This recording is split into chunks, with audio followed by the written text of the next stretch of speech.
चलिए art and culture में हम एक कदम और आगे बढ़ते हैं। देखिए हम science and technology and medieval India कर रहे हैं और पिछले लेक्चर में हमने केमिस्ट्री तक का सेक्शन ख़त्म किया था और जिस सेक्शन के तहत हमने ये पढ़ा था, लास्ट हमारा जो टॉपिक चल रहा था वो यही चल रहा था कि गन पाउडर भारत में कौन लाया, उसका उपयोग किसने किया, तोपों का प्रयोग किस युद्ध में हुआ। हमने इसके तहत पहला पानीपत का युद्ध जिक्र किया, हमने बाबरनामा का जिक्र किया और हमने ये भी समझा कि एक परफ्यूम्स डिपार्टमेंट अकबर के समय में हुआ करता था और नूरजहाँ की माँ असमत बेगम पर यह जिम्मेदारी है कि उन्होंने अत्र बनाया। ओके, गुलाबों का मुग़लों के जीवन में बड़ी भूमिका थी, क्योंकि आप देखिए कौन कहाँ से आए हैं, समरकंद ठंडे इलाकों से आए हैं, सेंट्रल एशियाई क्षेत्रों से। और भारत की गंगा का मैदान कैसा है भाई इस समय में जयदीप, अगर दिल्ली चले जाते हो, मेरठ चले जाते हो, आगरा चले जाते हो तो हालात क्या होंगे, या पंजाब में ही क्या हो रहे हैं, पसीनों पसीनी, बहुत ही hot and humid climatic region, तो कई तरह की पसीने की दुर्गंध। तो मुग़लों के कल्चर में ठंडा रखने के लिए खुद के शरीर को रसों का कल्चर, जैसे कि कई तरह के जूसेस, जैसे कि महल से बहने वाली कई तरह की नहरें, कई तरह के झरने, और इसी तरह से तो शरबत आपने देखे होंगे बहुत फेमस है, और इसी तरह से कई तरह के इत्र। तो अत्र बहुत महत्वपूर्ण थे कमरों को महकाने के लिए, जिस्म को, पोशाकों को महकाने के लिए। ओके, और इन अत्रों में जो गुलाब है उसका अत्र बहुत प्रोमिनेंट था। गुल यहाँ पर फूल, आब मने उसका पानी, गुल आब गुलाब। ओके, तो ये जो रोज़ वाटर है ये बहुत इंपॉर्टेंट था हर तरह की परफ्यूम प्रेपरेशंस में। इसकी यूटिलिटी और इसके बेस पर अत्र यानी कि परफ्यूम बनाने का काम असमत बेगम का था, असमत बेगम। ओके, गुलाबों से इतना प्यार था, ऐसा कहा जाता है कि विलियम हॉकिंस पहले अकबर के दरबार में आए, वो फैक्ट्री लगाना चाहते थे ब्रिटेन की तरफ से। अकबर ने उन्हें दरबार में तो जगह दे दी लेकिन फैक्ट्री लगाने की अनुमति नहीं दी। उसके बाद थॉमस रो जहांगीर के दरबार में आए, ऐसा कहा जाता है उन्होंने टेस्ट एंड प्रेफरेंसेस पहले ही पता कर ली, काफ़ी कुछ भेंट में लाए, लेकिन साथ में कई गुलाब और उनके गुलदस्ते। जहांगीर बहुत खुश हुए और सूरत में फैक्ट्री लगाने की अनुमति दे दी। बस वो फैक्ट्री क्या लगी, उसके बाद अंग्रेज़ों का शासन फैल गया, पाँव पसर गए। इसी तरह से बाबर की 4 बेटियां थीं, उनके नाम भी गुलाबी पर रखे गए, जैसे गुलरुख, गुलबदन, गुल चेहरा, इस तरह के नाम रखे गए। गुल शब्द महत्वपूर्ण रहा, गुलाब महत्वपूर्ण रहा है मुग़ल कल्चर में। ओके, चलिए अब आगे बढ़ते हैं और आज के अध्याय की शुरुआत एस्ट्रोनॉमी से करते हैं। देखिए मिडिवल पीरियड के पहले एंशिएंट टाइम में एस्ट्रोनॉमी की फील्ड में जो भी रचनाएं आईं, जो लिखा गया, जो वर्क हुआ, उन पर मिडिवल टाइम में बहुत सी कमेंट्रीज़ लिखी गई, यानी कि उन्हें और करेक्ट किया, इम्प्रोवाइज़ किया, उन्हें और प्रिसाइज़ किया, उनमें एक्यूरेसी नहीं लेकर के आए, तो इवैल्यूएशन हुई उनकी, उनमें से जो अनवांटेड चीज़ें उन्हें निकाला गया, जिन चीज़ों पर सिंप्लीफिकेशन की नीड है वो सिंप्लीफाई की गई, एक्सप्लेन की गई और करेक्शंस इंड्यूस की गई, इम्प्रोवाइजेशंस की गई, क्योंकि इस समय तक और नॉलेज डेवलप हो चुकी थी। इस्लामिक वर्ल्ड इस समय में नॉलेज के घोड़े पर बैठ करके उड़ रहा था, क्योंकि ये समय था जिस समय में यूरोप भी डार्क एजेस में जा रहा है और ये राजपूत काल है भारत में, जब 700 AD से 1200 AD के बीच में एक लोकलाइजेशन देखने को मिलेगा सोसाइटी के लेवल पर, जिसके तहत सामंतवाद का ये दौर है, फेडरलिज्म का दौर है, आइडियाज़, इनोवेशंस, इस ही क्षेत्र में पीछे की ओर चले जाएंगे हम, विकास रुकता हुआ दिखेगा इन क्षेत्रों में।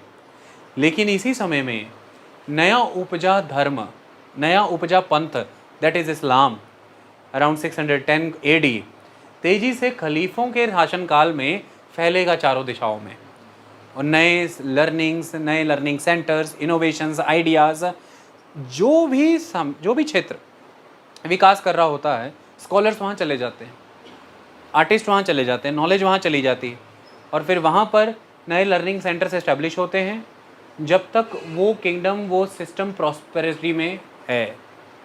ऐसा भारत में भी होगा। अभी तक जो सेंटर ऑफ लर्निंग है मेन वो उज्जैन है, और यही लर्निंग सेंटर शिफ्ट होगा और चला जाएगा बगदाद, ये बगदाद चला जाएगा, और एक समय में यही लर्निंग सेंटर यहाँ से भी निकलेंगे, मुस्लिम वर्ल्ड से भी निकल जाएंगे, और जब मिडिवल पीरियड में आप 15, 16, 17 सेंचुरी में आएंगे, दैट इज़ यूरोपियन रेनेसेंस, तो यही इटली के अलग अलग शहरों में चले जाएंगे लर्निंग सेंटर्स, तो ब्रिटेन चले जाएंगे, जर्मनी चले जाएंगे, लर्निंग सेंटर्स इस तरह से शिफ्ट होते रहते हैं क्योंकि स्कॉलर्स शिफ्ट होते रहते हैं, उनको आश्रय देने वाले राजघराने अलग अलग जगहों पे ज्योग्राफिकली शिफ्ट होते रहते हैं, उन्हें सपोर्ट देने वाले लोग शिफ्ट होते रहते हैं, माइंडसेट कल्चर बदलता रहता है समय समय पर। तो इस तरह से ये समय था जब मुस्लिम समाज प्रगति करेगा, इस्लामिक वर्ल्ड प्रोग्रेस करेगा, नॉलेज की बहुत प्रोग्रेस होगी, साइंस टेक्नोलॉजी ये सब चीज़ें प्रोग्रेस होंगी, और फिर वही भारत भी आएंगे। तो उनके साथ किसी समय में भारत से ही रोम पहुंची हुई ज्ञान जानकारियाँ, या रोम भारत से ग्रीस पहुंची हुई जानकारियाँ, या जब ग्रीक भारत आए तो भारत और ग्रीक की जानकारियाँ जो आपस में मिली जुली हुई हैं, और यहाँ से फिर वो पहुँच गई यूरोप, एक्सक्लूसिव भारत की जानकारियाँ यूरोप पहुँची हुई हैं। ग्रीक और भारतीयों के संपर्क में आने से जो मिली जुली जानकारियाँ विकसित हुई वो भारत से रोम पहुँची हुई हैं। इस तरह से जब फैलेगा इस्लामिक वर्ल्ड, तो जो जानकारियाँ उन्हें रोमन सोसाइटी से, ग्रीक सोसाइटी से, यूरोपीय वर्ल्ड से प्राप्त होंगी, जो जानकारियाँ उन्हें चीनी दुनिया से प्राप्त होंगी, वो उन सारी जो जानकारियों को उपयोग में लाएंगे, उनका शोध करेंगे, इम्प्रोवाइज़ करेंगे, प्रैक्टिकल यूटिलिटी में लेकर के आएंगे, और उनके साथ वो जानकारियाँ फिर भारत आ जाएंगी। तो एक तो धारा भारत की अपनी चल रही है, ट्रेडिशनल चलती जा रही है ग्रोथ की, एक नए लोग जब आएंगे अपने साथ शोध रूप में नया ज्ञान, नई प्रक्रियाएं, नए प्रोसेस लेकर के आएंगे, और वो भी भारतीय ज्ञान क्षेत्र को प्रभावित करेगा। ओके, तो इस लाइट में, इस फ्रेमवर्क के अंदर आप बहुत सी कमेंट्रीज लिखेंगे क्लासिकल इंडियन एस्ट्रोनॉमिकल टेक्स्ट को और बेहतर करके समाज के सामने प्रस्तुत करने के लिए। ये दौर रहेगा कमेंट्रीज का। ओके, चलिए हम आगे बढ़ते हैं। मेन चीज़ें जो इस समय में हुई हैं मैं बता देता हूँ आपको। किताब में कुछ सुधार हैं वो कर लीजिएगा आप, कुछ मिस्टेक्स हैं उसमें। शुरुआत यहाँ पर की गई है और फिरोज शाह तुगलक से। क्यों की गई है? क्योंकि हम बात करने जा रहे हैं कि एस्ट्रोनॉमी की फील्ड में इस समय में ऑब्जर्वेटरीज इस्टेब्लिश हुई, एस्ट्रोनॉमिकल ऑब्जर्वेटरीज, जिसके तहत आप सूरज, चांद, सितारे, ग्रह, नक्षत्र, इन सबको स्टडी करें, द ऑब्जर्वेटरीज। इन ऑब्जर्वेटरीज के मेन सेंटर कौन से रहे होंगे भारत में? जयपुर एक मेन सेंटर रहा, वाराणसी एक मेन सेंटर रहा, मथुरा एक मेन सेंटर रहा, दिल्ली एक मेन सेंटर रहा, दौलताबाद भी एक मेन सेंटर रहा। ये कुछ महत्वपूर्ण सेंटर रहे जिन सेंटरों पर ऑब्जर्वेटरीज एस्टेब्लिश हुई। हम उन सब के बारे में अभी पढ़ेंगे आज। ओके, तो Firoz Shah Tughlaq, that is from the Tughlaq dynasty and he is a ruler of the Sultanate period. सल्तनत काल का शासक है, 14th सेंचुरी से बिलोंग करेगा, तुगलक डायनेस्टी है, नाम है फिरोज शाह तुगलक, बहुत फेमस है। So Firoz Shah Tughlaq established observation post at Delhi या ऑफ दिल्ली। तो फिरोज शाह तुगलक ने एक ऑब्जर्वेशन पोस्ट इस्टेब्लिश की, यानी कि एक ऑब्जर्वेटरी इस्टेब्लिश की दिल्ली में। अब जब मैं इसे ढूंढने निकलता हूँ तो बामुश्किल कुछ मिलता है। वो क्या है? आपको दिल्ली में एक अपार्टमेंट एरिया के बीच में एक एनसर्कल्ड सा डिटेरियोरेटेड वर्जन में एक कॉम्प्लेक्स, एक बिल्डिंग मिलेगी। आज किस नाम से लोग उसे जानते हैं? पीर गायब। वो किस नाम से जाना जाता है? पीर गायब। अब पीर गायब नाम उसका क्यों पड़ा? आज आर्कियोलॉजिकल सर्वे के तहत उसके रेनोवेशन का काम चल रहा है, वो रिस्टोर कराया जा रहा है, लेकिन पिछले समय के दौरान उसको काफ़ी नुकसान पहुंचा। पीर गायब क्यों कहते हैं उसको? ऐसा कहा जाता है कि शुरुआती तौर में ये बिल्डिंग राजघरानों से ताल्लुक़ रखती थी, जैसे मैंने बताया तुगलक। समय के बाद जब वो डायनेस्टीज़ ख़त्म हो गई, इस बिल्डिंग को अबेंडन कर दिया गया, इसका उपयोग नहीं हो रहा था। एक सेंट ने इस बिल्डिंग को अपना ठिकाना बना लिया, और ऐसा कहा जाता है कि एक दिन अचानक इस बिल्डिंग के एक मेन सेंट्रल रूम से ही वो चला गया, किसी को पता नहीं चला किधर चला गया, गायब। तो ये कल्चरल स्टोरी ज़्यादा फेमस है जन लोक कथाओं के रूप में, इसलिए नाम है पीर गायब। आज भी लोग वहाँ चिराग जगाने जाते हैं, लेकिन वहाँ पर एक रूम है सिलेंड्रिकल फॉर्म में, जिसके ऊपर एक छेद नज़र आता है, और ऐसा लगता है कि वो ऑब्जर्वेटरी के तौर पे बनाया जाता था कि उसमें से दूरबीन डाल करके देखी जाती रही होगी कि सूर्य किस तरह से चल रहा है, चंद्र किस तरह से चल रहा है, कॉन्स्टलेशंस किस तरह से चल रही हैं। तो मैं आपको उसकी फ़ोटो दिखा देता हूँ। मेन एलिमेंट ये है कि क्या फिरोज शाह तुगलक के द्वारा दिल्ली में ऑब्जर्वेटरी इस्टेब्लिश की गई? हाँ, की गई। ये बात आपको ध्यान में रखनी है। बाकी ना जा करके वहाँ पर आपको मलबे उखाड़ने हैं, ना ही आपको ऐसा कुछ दूरबीन वहाँ डाल करके उसे देखना है। ओके, इतनी मेहर आप रखेंगे। तो फ़ोटो जो है वो मैंने डाउनलोड कॉलम में डाउनलोड कर दी है, और ये रही, कमाल है, मिल गई। देखिए, पीर गायब आप देख सकते हैं नए तरह के अपार्टमेंट्स बने हुए हैं सारे, सड़क बनी हुई है और देखिए इसे इनसर्कल किया गया ग्रिल लगा के। अब नेचुरली ये ग्रिल तो तब नहीं लगाई होगी तुगलक ने है कि नहीं, लेकिन तुगलक के समय की चीज़ें क्या दिख रही हैं, देखिए स्टोन्स की बनी हुई वॉल दिख रही है ना आपको, और ये रही building, this is the whole building. Okay, अब इसके अंदर की फोटो में दिखाऊं, बाहर की दिखाऊं, फ़ायदा क्या, पता लग गया ना। तो फिरोज शाह तुगलक को ये क्रेडिट जाता है। पीर गायब नाम की एक बिल्डिंग है जो एक समय की एस्ट्रोनॉमिकल ऑब्जर्वेटरी का पर्पस सर्व करती होगी, जो आज डेप्लोरेबल स्टेट में है, टूटी हुई, बिखरी हुई है। डन है कहानी, आगे बढ़े। अगली चीज़ जो महत्वपूर्ण है वो ये, इस व्यक्ति से जुड़ी हुई बात बहुत महत्वपूर्ण है। ये व्यक्ति कौन है, इसका नाम है फिरोज शाह बहमनी। बहमनी शासक है, बहमनी दक्कन का इलाका। बहमनियों के युद्ध किनसे रहते थे, विजयनगर वालों से। युद्ध किसको लेकर के रहता था, एक दोआब चाहिए था इन्हें। कौन सा दोआब, रायचूर का दोआब। विजयनगर के लिए भी रायचूर का दोआब इंपॉर्टेंट है और बहमनियों के लिए भी रायचूर का दोआब इंपॉर्टेंट है। बहुत ही फर्टाइल ट्रैक्ट है। किन नदियों के बीच में, कृष्णा और तुंगभद्रा। तो इधर से कृष्णा नदी आती है, इधर से तुंगभद्रा आती है, बीच में दोआब बनता है, रायचूर का दोआब है। ओके, ये चाहिए इन्हें। तो फिरोज शाह बहमनी शासक वंश से आते हैं। नाम है, कई बार काला नाम पूछ लिया जाता है, हो सकता है फिरोज शाह बहमनी ना लिखा हो, कंफ्यूज हो जाएं। तो नाम है ताजुद्दीन फिरोज शाह। ताजुद्दीन फिरोज शाह बहमनी है तो फिरोज शाह बहमनी कह देते हैं। समय 1397 से 1422, तो क्या नज़र आ रहा है, 1397 से 1422। 1398 में तैमूर ने दिल्ली हिला दी थी, दिल्ली पूरी हिला दी थी तैमूर ने, और 1400 तक धीरे धीरे सल्तनत का डिक्लाइन दिखने लगा था, सबको डिक्लाइन दिखने लगेगा। तो जैसे जैसे सल्तनत पीरियड में नॉर्दर्न इंडिया में एक डिक्लाइन आएगा, वैसे वैसे मैंने बताया स्कॉलर किधर जाएंगे, जहाँ पर नए सेंटर उभर रहे हैं, जहाँ पर साइंटिफिक आउटलुक है रूलर की, वो सपोर्ट करता है साइंस को। फिरोज शाह बहमनी के बारे में कहते हैं कि कुरान को लेकर के, इस्लामिक लॉज को लेकर के बहुत नॉलेज रखते थे ये, और जिज्ञासु थे, इन चीज़ों को सपोर्ट करते थे। तो बहुत सारे स्कॉलर सेंट्स उत्तर से दिल्ली के क्षेत्र को अबेंडन कर करके, दिल्ली के राजघरानों को छोड़ छोड़ के दक्षिण की ओर जा रहे थे, डेक्कन के एरिया में, और वहाँ पर लर्निंग सेंटर इस्टेब्लिश हो गया बहमनियों के शासनकाल में। और लर्निंग सेंटर के रूप में जो लर्निंग सेंटर उभरा, दैट इज़ दौलताबाद। तो दौलताबाद एक प्रोमिनेंट लर्निंग सेंटर बन के उभरा बहमनियों के शासनकाल में। ओके, इंपॉर्टेंट स्कॉलर्स वहाँ पर आकर के बसने शुरू हुए। ऐसे ही चले जाते हैं स्कॉलर्स, जिधर से स्कॉलरशिप मिल रही है उधर चले गए। मतलब ऐसा नहीं है कि किधर भी चले गए, जिधर ज्ञान को आश्रय मिल रहा है वहाँ जाते हैं। ज्ञान आश्रय जरूरी है उनके लिए। ओके, तो Tajuddin Firoz Shah Bahmani 1397 to 1422 common era. क्या किया इन्होंने, फिरोज शाह बहमनी अंडर हाकिम हुसैन गिलानी, तो मिस्टर गिलानी एंड सैयद मोहम्मद काजमी। तो गिलानी और काजमी, ये दो वर्ड याद रखिएगा। अगर हुसैन गिलानी नहीं भी याद आता तो गिलानी याद रखिए, और सैयद मोहम्मद सैयद नहीं भी याद आ रहा तो काजमी याद रखिए। इनकी अध्यक्षता में, इनकी निगहबानी में, इनकी गाइडेंस में फिरोज शाह बहमनी ने ऑब्जर्वेटरी बनाई दौलताबाद में, and this is very famous observatory. Daulatabad observatory is very famous observatory. Okay, ये थी प्रॉपर एस्ट्रोनॉमिकल ऑब्जर्वेटरी, और इस पर कोई डाउट नहीं है कि ये किसी पीर की जगह थी या कोई ऑब्जर्वेटरी थी, दिल्ली वाली ऑब्जर्वेटरी की तरह। ये प्रूवन फैक्ट है कि ये एक ऑब्जर्वेटरी थी, आज दिन तक प्रमाणित है ये। Okay, so Firoz Shah Bahmani under Hakim Hussain Gilani and Syed Mohammad Kazmi set up an observatory in Daulatabad. देखिए कितने प्रयास हो रहे हैं। अब इसी समय में एक जैन स्कॉलर हैं, द जैन स्कॉलर, जो सूरीज रहेंगे, they are the Jain scholars. Akbar भी बुलाया करता था इबादत खाने में चर्चाएं करने के लिए। सूरियों की एक वंश बेल है, ये जैन स्कॉलर हैं, बस याद रखना।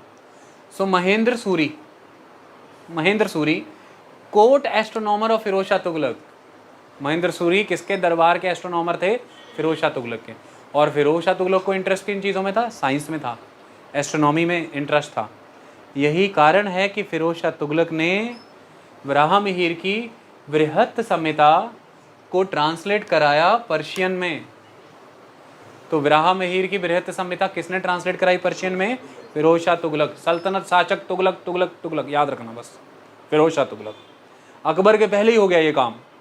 ओके, बिकॉज उसको इंटरेस्ट था फिरोज शाह तुगलक को प्रगतिवादी कार्यों में इंटरेस्ट था। नहरों के लिए किसको क्रेडिट दिया जाता है? फिरोज शाह तुगलक को। ओके, वो ऐसे ही बना दी, कोई साइंस की नॉलेज नहीं, कोई ग्रेडियंट चैनल का पता नहीं, कोई पर्पस पता नहीं, कोई बेसिन स्टडी नहीं की, कोई रिवर मैप नहीं, नहर निकाल दो। कोई तरीके से बनाई होगी ना भाई, पता लगे खुदाई इधर को करिए, नहर का पानी उधर गांव में जा रहा है, कोई तरीके से बनाई जाती है ना।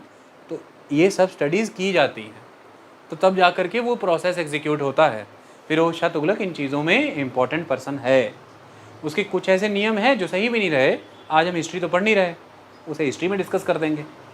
तो Mahendra Suri, the court astronomer of Firoz Shah Tughlaq, developed an astronomical treatise, एक संहिता बनाई इन्होंने, एक कह लीजिए कि एक बुक बनाई, that astronomical treatise called Yantraraj. Yantraraja, जैसे इकट्ठे में आप यंत्रराज भी लिख सकते हैं। अब यंत्रराज शब्द का मीनिंग समझिए। यंत्र बोले तो इंस्ट्रूमेंट, राज मने the king of all instruments.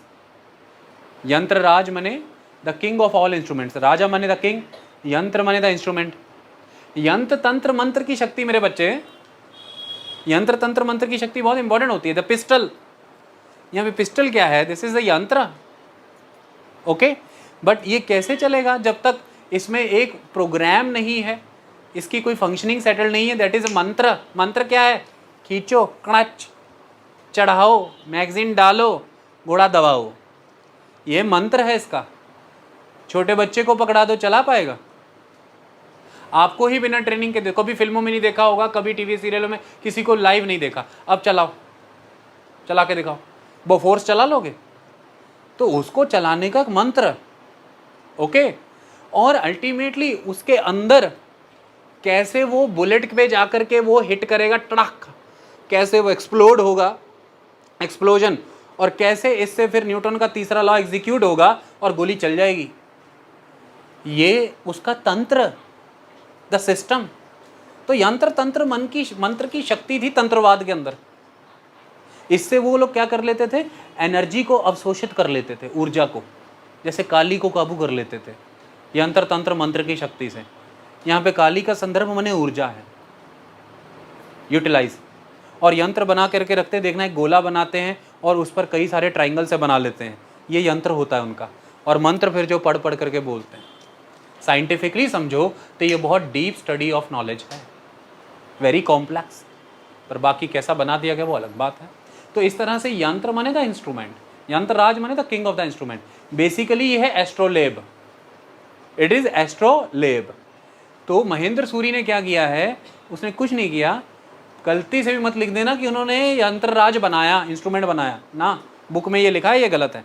और मेजॉरली सभी IAS इंस्टीट्यूटों ने, क्योंकि NIOS से ही चैप्टर चेपे हैं साइंस एंड टेक्नोलॉजी के, तो as it is he copy paste किया है, तो उन्होंने भी गलत लिखा है। मेरा कहना तो यह है कि सीधे चैप्टर ओरिजिनल बुक से ही पढ़ा करें, बट उसमें जो गलती है वो यही है कि वो बताते हैं कि यंत्र राज बनाया, नहीं बनाया। वो यंत्र राज का प्रयोग क्या करना है, कैसे करना है, ये बताया। क्यों बताया? देखिए, ऐसा माना जाता है कि किसी ज़माने में ये एस्ट्रोलॉब की शुरुआत ग्रीक और रोमन सोसाइटी में हो गई थी BC पीरियड के दौरान। फिर ये निखरते निखरते निखरा। कैसे निखरा? जब मुस्लिम्स एक्सपैंड हुए 7th 8th सेंचुरी के दौरान, ये उनके हाथ लगा और फर्दर उन्होंने डेवलप किया। तो फिर अरेबिक पर्शियन कल्चर के अंदर ये नर्चर हुआ। जिस फॉर्म में ये मिडिवल इंडिया में, इंडिया के अंदर यूज़ होगा, उसका क्रेडिट अरेबिक पर्शियन कल्चर को जाता है। तो अरबो पर्शियन पीपल जब, यानी कि द मुस्लिम्स, जब वो भारत आएंगे तो वो अपने साथ जिन वेस्ट की कंट्रियों से जो नॉलेज उन्होंने ग्रहण की वो भी लेकर के आएंगे, जिसे उन्होंने खुद भी इम्प्रोवाइज़ किया था। और जब वो भारत आएगी तो फिर फिरोज शाह तुगलक महेंद्र सूरी से कहेंगे कि बात ऐसी है कि ये जो एस्ट्रोलेब की नॉलेज है इस मुस्लिम सोसाइटी की, मैं चाहता हूँ कि इंडिया में जो संस्कृत स्कूल हैं, the traditional knowledge of astronomy, उन्हें इंट्रोड्यूस कराइए आप ये एस्ट्रोलेब की नॉलेज, और वो इस एस्ट्रोलेब एज एन इंस्ट्रूमेंट को यूज़ कर सकें। इसके लिए एक यूज़र मैनुअल तैयार करिए, एक यूज़र बुक। वो यूज़र मैनुअल या यूज़र बुक ही क्या है? यंत्रराज। ओके, तो एक हाथ में इंस्ट्रूमेंट आ गया एस्ट्रोलेब। मैं एक एस्ट्रोनॉमी का विद्वान हूँ संस्कृत कल्चर के अंदर, तो मैंने पूछा भाई क्या है? जैसे आप कोरियर करते हो, कोई ऑर्डर आपके घर आ जाता है तो आप देखते हो ना इसे कैसे अब असेंबल करना है। तो मुझे आकर के महेंद्र सूरी ने पकड़ाई, इस हाथ में किताब, कहते ये पकड़ो। मैंने कहा ये क्या है? कहते यंत्रराज है, यूज़र मैनुअल है, पढ़ लेना, एस्ट्रोलैब कैसे यूज़ करना पता लग जाएगा। कहते चलो ठीक है, वेरी गुड, ओके। एस्ट्रोलैब क्या है? एस्ट्रोलैब एस्ट्रोनॉमिकल इंस्ट्रूमेंट है। क्या है, किस मैनर में? ये एक तरह का hand held model of the universe है। गोल जैसा होता है, मॉडल है यूनिवर्स का। बहुत सी तारें होती हैं इसमें, बहुत कुछ। आई बात समझ में? इससे बहुत कुछ स्टडी कर सकते हो, दिन और रात की लंबाइयाँ चौड़ाइयाँ, किस लैटिट्यूड पर खड़े हो वो लैटिट्यूड काउंट कर सकते हो, कहाँ है, पृथ्वी से कितनी ऊंचाई है किसी सेलेस्टियल बॉडी की, ये मेजर कर सकते हो। आई बात समझ में? तो ग्रहणों को प्रोडक्ट करना, ऊंचाइयाँ मेजर करना, that is the altitude. Latitude measure कर लेना, दिन रात की लंबाइयाँ मेजर कर लेनी, टाइम, बहुत कुछ। आप प्लैनेट्स और स्टार्स को स्टडी करते हैं, that's all, that is astrolabe. It is a kind of model of universe in your hand. Universe को एक मॉडल बना करके हाथ में पकड़ लिया, ओके।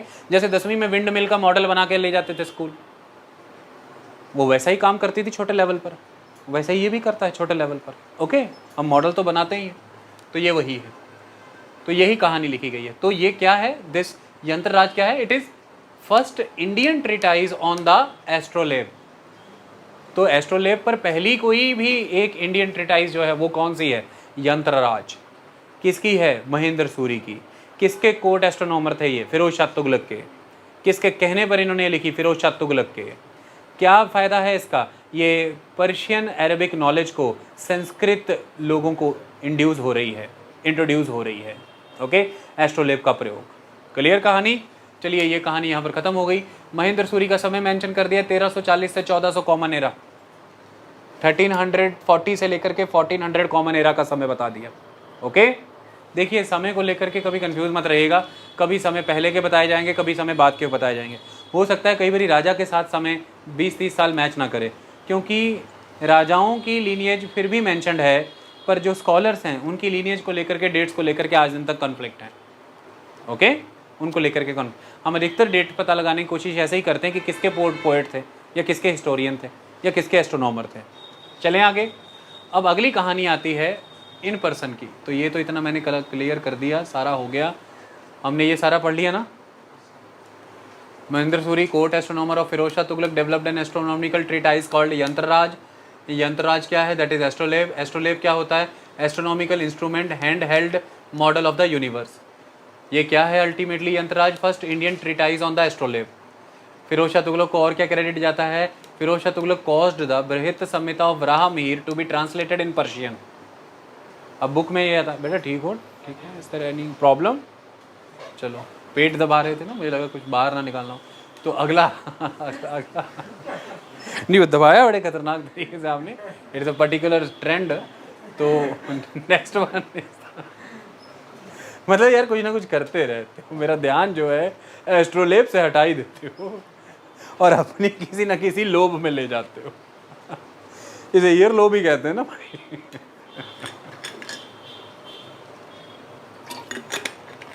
देखो, जिंदगी जीने के तरीके दो ही हैं पलक, एक हंस के, एक रो के, ठीक है।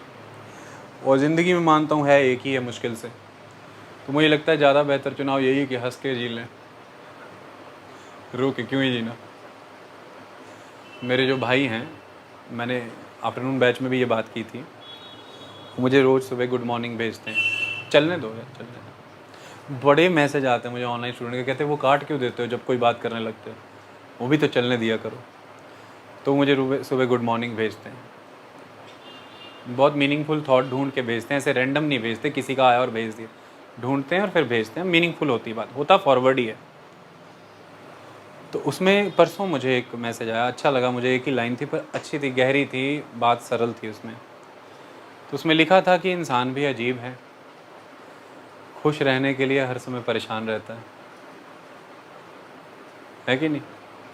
ऑल द टाइम हम इसी कोशिश में है कि भाई कल खुश हो जाएंगे, परसों हो जाएंगे, बस ये एक बार फैसला हो जाए तो हम हो जाएंगे, लेकिन तब तक परेशानी में है ऑल द टाइम। तो अगर ज़िंदगी दो ही तरीके से जी जानी है, हंस के या रो के, ऑप्शन हमारे ही पास है अगर, तो मुझे लगता है आप सबको टिक एक ही ऑप्शन पे लगाना बनता भी है, हंस के।